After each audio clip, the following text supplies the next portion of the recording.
Baik, ada dua pertanyaan. Pertama, main peng. Hukum dua. Hukum dua dalam kita maksud di sini adalah cara pandang. Ya.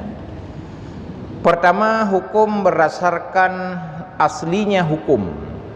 Itu disebut ideal. Yang idealnya hukumnya haram. Karena Islam tidak menganut sistem demokrasi. Islam adalah agama syura. Agama syura menganut adalah sistem siasat politiknya yang disebut siasat syar'iyah al-ahkamiyah dalam kitab Sultan al-Ahkamiyah, antaranya Imam al-Mawardi menceritakan sistem negara Islam adalah khilafah, sistem sultan adalah yang menentukan pemimpin itu adalah ahlul hilli wal aqdi. Ahlul hilli wal aqdi dalam bahasa hari ini adalah pakar-pakarnya. Siapa yang menentukan si A boleh jadi pemimpin? Ya, ibarat tim formatur lah kira-kira. Tidak dilibatkan rakyat banyak.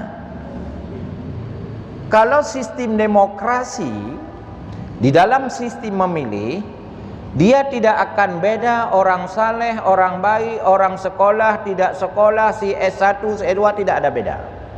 Kenapa dalam demokrasi menganut sistem one man one vote? One man one vote adalah si draudeng sabuh suara. Nah, kita lihat, tidak ada perbedaan dalam demokrasi, maka tidak melahirkan quality.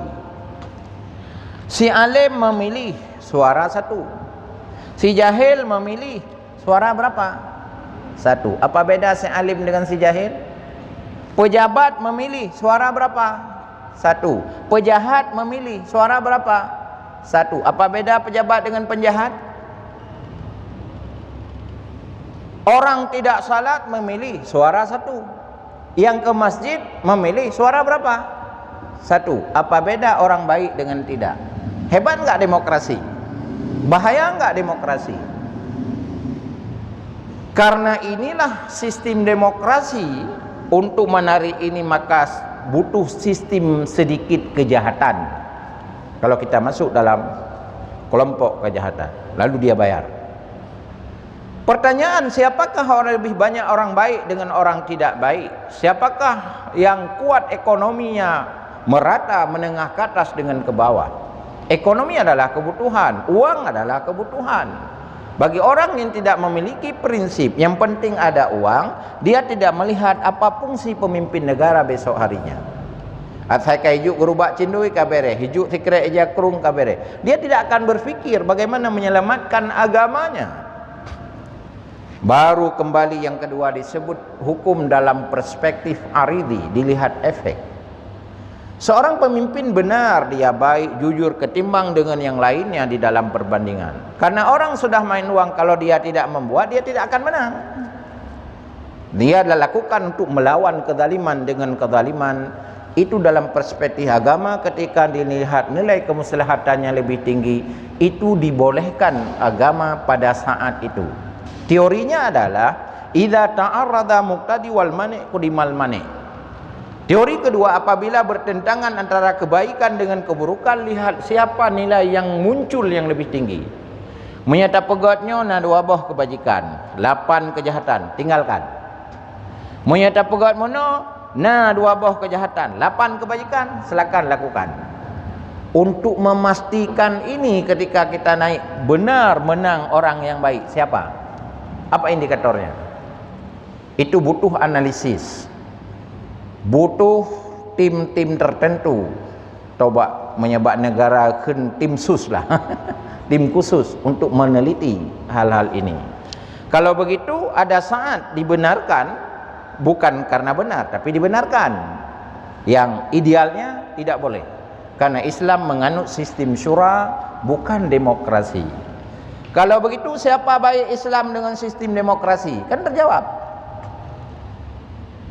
Tiada pegahnya demokrasi. Kejahatan demokrasi kita tidak paham. Kebajikan Islam tidak mengerti. Akhirnya memecawat mana hukum yang benar, mana hukum yang salah. Terjadi perpaduan, terjadi percampuran. Apa kata Nabi? Kalau ini sudah terjadi, tunggu saja kehancuran. Karena Islam itu innal halala bayinun wa innal harama bayinun. Yang haram jelas, yang halal jelas, tidak boleh kita campur. Lalu kenapa tadi dibolehkan? Itulah namanya siasat dalam politik. Ulama Aceh juga pernah melakukan ini, tapi itu bukan tujuan. Pelut manok melaga-laga ayam hukumnya haram kan? Ulama jamun cara dakwahnya ke bawa pelut manok kerja. Gemai manok kan? Cara je ke banyak katru ate semayang tapi yo le dia ya. Nyan ge keun taktik dalam bahasa agama siasat. Dia bukan tujuan. Menyemenan benarkah memberikan uang menurut tujuannya menang urang god? Benar, boleh. Kalau tidak enggak boleh. Karena bro akai itu urang politik ngempeng kuai hakai. Bisa jamin kuai hakai. Hana urang minta rugonan, mangatawiri masjid karo. Pudak tu bepeng tu. Jak tu masjid tu yang tahajud ke tak? Tak sedekah, sedekah lebih aman. Kupu yang tajuk. Kan tak bawa persoalan cik. Cuman apa orang politik kejutnya nak ikhlas? Lihat fakta. Beberapa tahun yang lalu banyak kasus yang terjadi. Nah sidro celek beda pegah urang. Kali hijau bata masjid ngano kai petren karena masjid dengan pegot. Pah pemilu kan we pengumuman bata kali putera ya cok pulang terkah apa politik. Cek urang mana jojo pegah cek urang mambe tak pegah tahu tak ijuk pingan mengpelulutin ibu PKK suara ka hantru ya cok pulang pu terkah ya. Nyo banyak fakta mambe tak pegah urang ha. Ini hal yang terjadi, bahkan sudah masuk di media kan. Kita tidak menuduh, ini hanya realita, fenomenologi, sosiologi yang terjadi di dalam kehidupan bermasyarakat. Oke, yang kedua apa Rahmano katua yang kedua?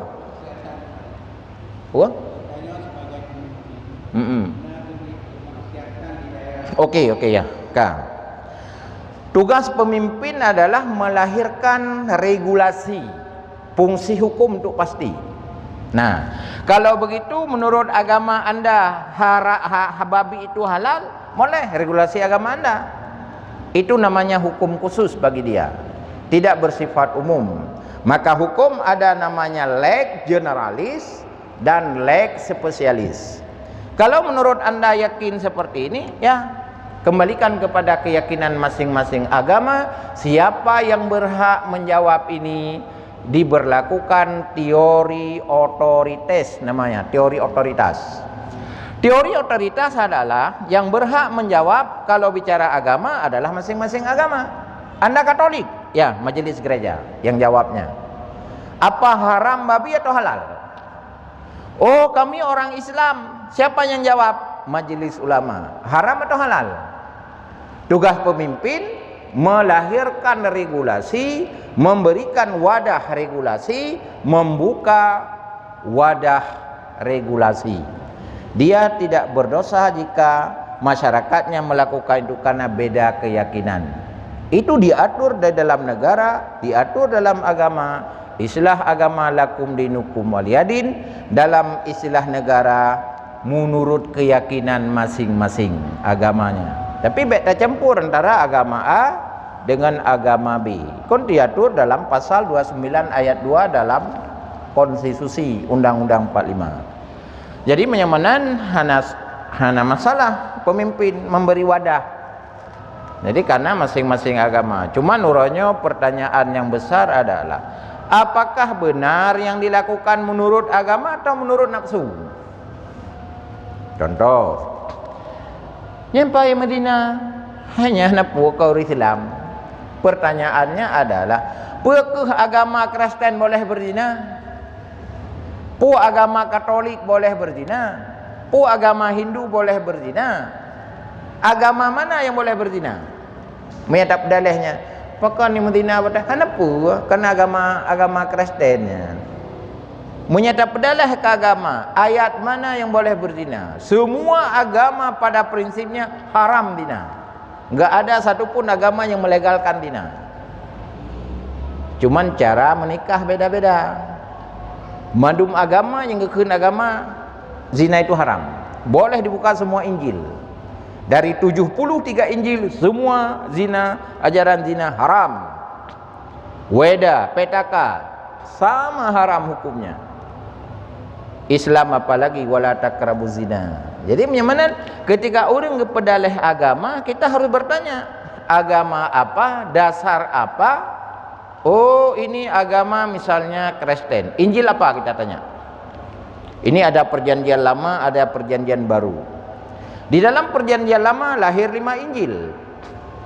Ada Injil Barnabas, Injil Lukas, Injil Matius, Injil Yohanes, Injil Markus.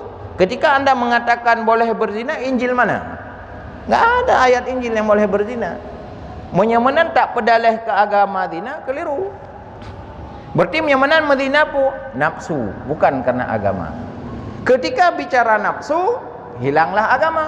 Baik dia karena muslimnya, Kristennya, Hindunya, Buddhanya, dia telah melepaskan agamanya. Yang muncul di situ adalah bukan agama, tapi nafsunya. Kai Medina. Biar pedalah agama yang hana agama yang juk Medina. Inilah cara melahirkan dalam regulasi. Maka di dalam negara disebut adalah medianya adalah membuka regulasi. Jadi buka. Maka lahirlah dalam negara mono, dalam teori struktur ada legislatif, ada eksekutif, ada yudikatif. Menyekamu tulis orang Kristen pura pre. Oh, ini hari tahun agamanya. Oh, ini hari apa? Hari Yesus Kristus, hari kenaikan Isa Al-Masih Yesus Kristus. Masing-masing agama ada. Jadi hanjat dapat saho ya. Itulah namanya tugas pemimpin wajib membilah-bilahkan mana yang boleh, mana yang tidak. Itulah agama, fungsi hukum adalah kepastian, kejelasan dan ketegasan. Jadi yang jelas, apa agama? Agama A, agama B, yang jelas. Maka ketika berbicara pada perbedaan, dia tidak akan ketemu. Ini kami punya pengalaman. Kami punya forum namanya Forum Arimatea. Forum ini singkatan dari advokasi, rehabilitasi, imunisasi, akidah efektif, terpadu dan aktual. Memiliki 16 jaringan negara. Bagaimana kita bisa berdebat dengan agama yang lain? Kami sering membuat setiap tahun dialog antar umat beragama. Di situ terlibat agama Hindu, Buddha, Katolik, Konghucu dan seterusnya. Bagaimana bisa kita masuk? Karena melihat kesamaan, bukan perbedaan. Di mana letak kesamaan? Semua agama menyuruh kepada kebajikan. Nah, baru bisa masuk. Menyoponkan datamang, nyo beda, kibanda musyawarah, kibanda dialog. Nah, coba lihat sebagai tokoh internasional di dalam bidang ini ada namanya Dr. Zakir Naik, adanya Ahmadinejad, ya kan? Yang bisa menguasai seluruh agama dia. Ketika bicara Pitaka, Weda, Injil, paham betul dia. Al-Quran dihafal. Sisi kebersamaannya, sisi kesamaannya, baru bisa kita masuk. Jadi punya agama lain tak pegah perbedaan pun kan Yuhan tak damang. Orang kafir kita nak baca ayat ini. Bukan tujuan agama pun mencari kebenaran. Nah, kiban cara tak cari kebenaran. Hai masing-masing kitab suci buka. Monya Injil luranya tak pegah manteng kitab suci. Apa kriteria kitab suci? Kriteria kitab suci adalah tidak berubah. Di mana, kapan, tetap sama. Harus yang kedua harus satu. Al-Quran mulai Nabi Muhammad sampai uronyo sampai singgah satu je. Yang le cetakan atau aja tetap satu. Alif Lam Mim tulis pada masa Nabi. Uronyo Alif Lam Mim sih kan. Lihat Injil disebut Bible. Kenapa lahir 73 Bible atau Injil? Redaksinya berbeda-beda. Tuhannya kok bisa berbeda-beda? Tuhan umat Islam suci, tidak pernah beda, sama, itulah suci. Injil karena 73 sudah ada, apakah lagi disebut asli? Yang asli harus satu. Seorang santri, siswa, mahasiswa, ketika mendapat ijazah yang disebut asli satu kan? Mesti kajadah, kagadah ijazah. Waktu tak urus balik punan ni. Duplikat. Hanaikan satu le kan? Hanaikan asli le kan? Menyamanan kitab suci harus satu. Harus asli. Menyalain berbeda-beda, tidak lagi asli. Baru kita bertanya, apakah yakin kitab suci Anda masih asli?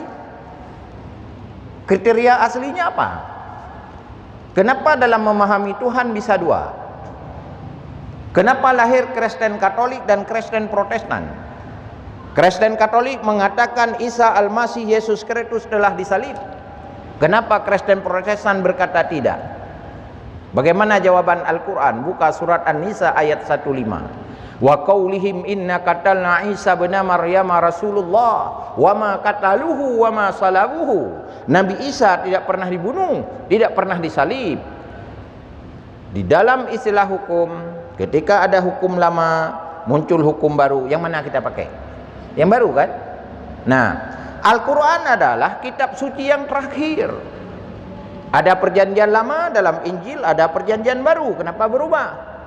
Berlaku yang kedua. Ketika ada yang terakhir, kita pegang mana dalam istilah hukum? Setelah hukum direvisi, yang kita pegang yang terbaru, yang terakhir. Kalau begitu dari kitab Samawi 4, Zabur, Taurat, Injil, Al-Quran, manakah kitab terakhir? Al-Quran. Itulah kitab asli. Itulah yang harus kita pegang. Kenapa tiga di belakangnya, Zabur, Taurat, Injil telah ada dibicara dalam Al-Quran? Tidak mungkin Zabur, Taurat, Injil berbicara Al-Quran karena Al-Quran belum ada saat itu. Kalau begitu kitab suci yang benar adalah Al-Quran. Itulah kita mulai dengan dialog-dialog untuk memberikan cakrawala cara berfikir. Mana kitab sucinya? Terbukti hari ini di dalam dunia modern dan dunia fakta, urangnya populasi penduduk dunia Muslim, kenapa di Eropah itu meningkat? Pakan pertama, di tahun kau lihat jumlah penduduk dunia 6,2 miliar. Hari ini jumlah penduduk dunia 7,2 miliar lebih. Muslim dulu 20% di dunia. Hari ini Muslim dunia 2,5%, 2,8%, 8% meningkat.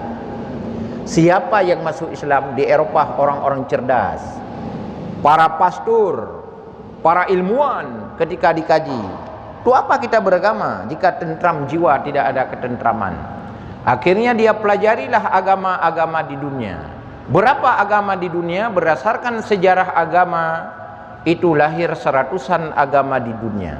Setelah dia kaji oleh para ilmuwan, maka dia memilihlah Islam sebagai agama yang dianuti, karena di dalam ajaran Islam itu menjawab semua kebutuhannya. Jadi ada dalam Al-Quran.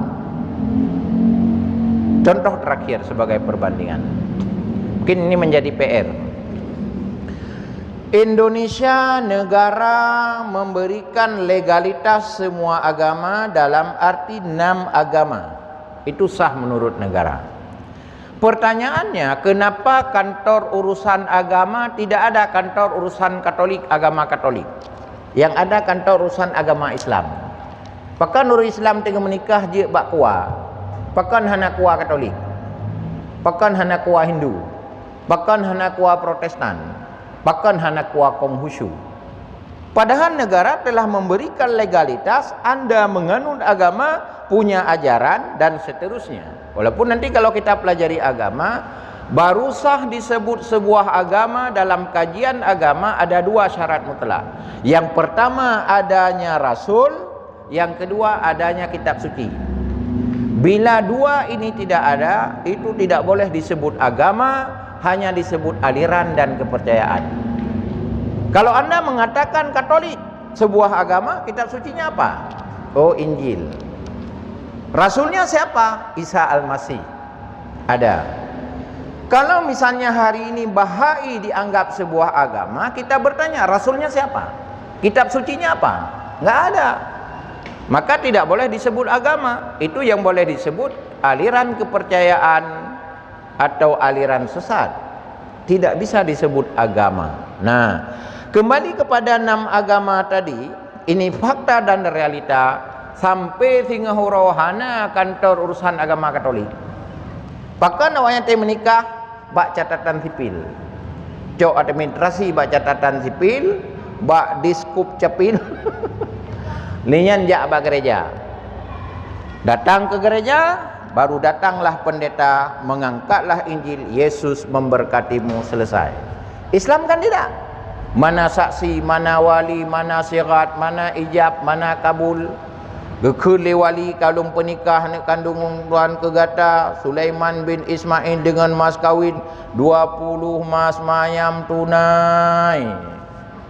Itu kalun terima nganu kenikah kandungan bapak kulun tuan Pulan bin Pulanah dengan mas kawin 20 mayam mas tunai. Kiban tadi bere. Kaji pugro-pugro. Nah. Apakah dalam ajaran agama lain ada syaratnya? Ada lafadznya? Ada syaratnya? Coba teliti. Tak ada. Ini menunjukkan kitab suci tidak bisa lahir lebar-lebar karena di situ mengandung doktrin. Orang-orang yang cerdas tidak mau dia. Semua masalah harus ada solusi. Semua masalah harus ada jawaban. Semua masalah harus bisa dijawab secara ilmiah. Makanya di Eropah yang tamang Islam di Eropah urung-urung careng.